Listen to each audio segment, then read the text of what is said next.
Asia کے بالکل بیچوں بیچ ایک ایسی پراسرار سرزمین ہے جہاں لگتا ہے جیسے وقت رک سا گیا ہو، حد نگاہ تک پھیلا ہوا آسمان اور ہر سانس میں آزادی کا احساس۔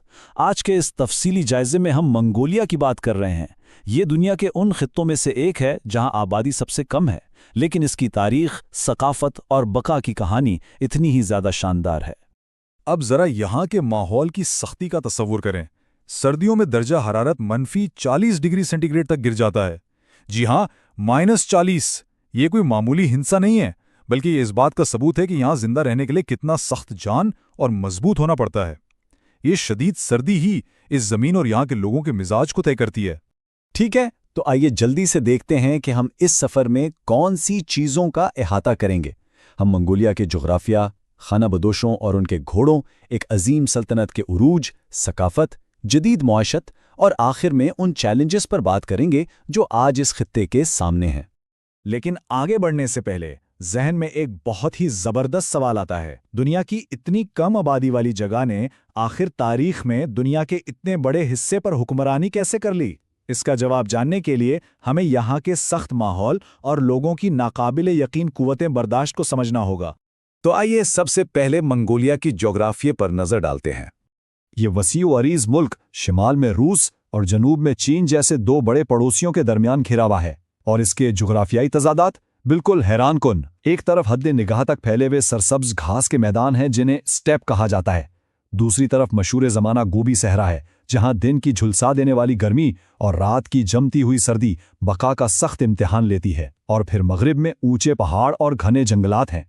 دراصل یہ سخت جغرافیہ ہی ہے جو یہاں زندہ رہنے کے اصول طے کرتا ہے۔ اب چلتے ہیں دوسرے حصے کی طرف، یعنی خانہ بدوش اور ان کے گھوڑے۔ اتنے کٹھن حالات میں زندہ رہنے کے لیے انسانوں نے خانہ بدوش طرز زندگی اپنایا، اور یہ چیز بڑی شاندار طریقے سے گیر میں نظر آتی ہے۔ گیر دراصل ایک روایتی اور آسانی سے کھول کر باندھا جانے والا گول خیمہ ہے۔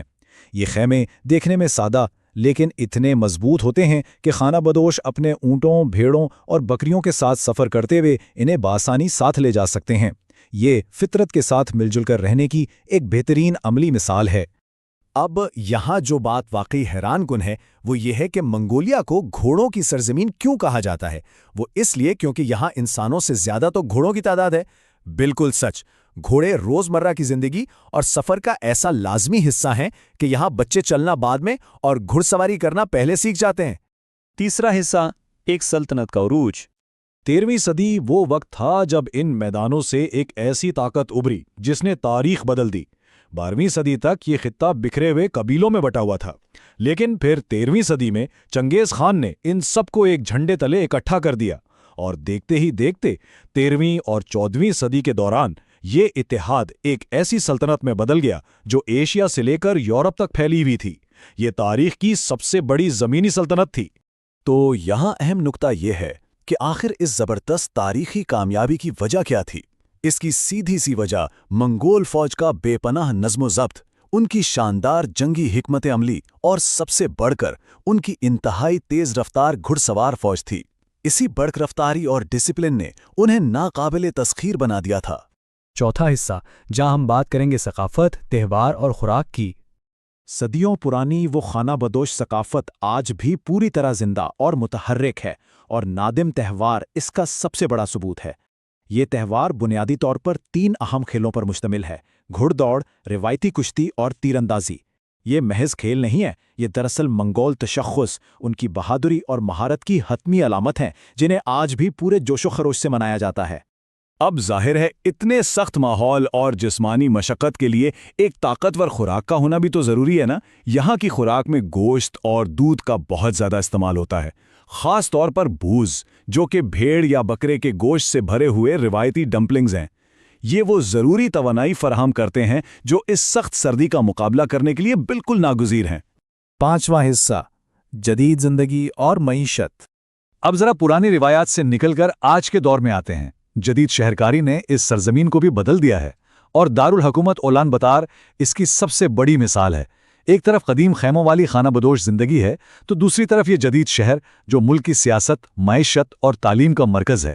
یہ قدیم اور جدید زندگی کا ایک انتہائی دلچسپ سنگم ہے۔ معیشت کی بات کریں تو اسے چلانے والے چند بڑے عوامل ہیں۔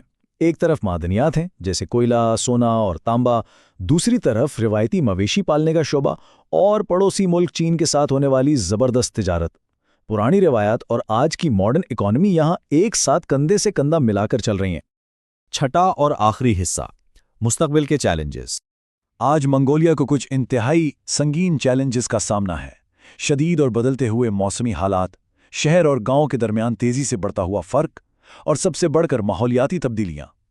صدیوں پرانے بقا کے طریقے اور تیزی سے بدلتی ہوئی جدید حقیقتوں کے درمیان ایک واضح ٹکراؤ موجود ہے جو یہاں کے لوگوں کی زندگیوں کو براہ راست متاثر کر رہا ہے۔